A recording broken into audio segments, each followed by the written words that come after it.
ምን ውስጥ ገባለው ባላችሁ ጊዜ ደርሶ ያወጣችሁ አምላካችሁ አልደነቃችሁ?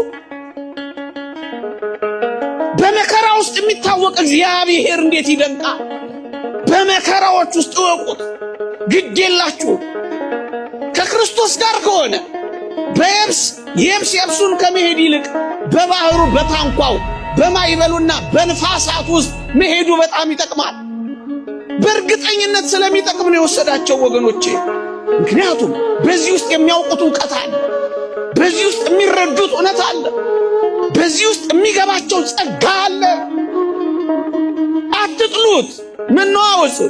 በእርግጠኝነት የቤተ ክርስቲያናችንንም እንደዚህ መነዋወጽ እንኳን አትጥሉት ወገኖቼ። እጅግ የምናውቀው እግዚአብሔር አለ፣ እጅግ የምንረዳው እግዚአብሔር አለ። ምክንያቱም መርከቢቷን የሚቀዝፈው ብፁዕ አቡነ ገሌ ሳይሆኑ ያ የተወደደ ክርስቶስ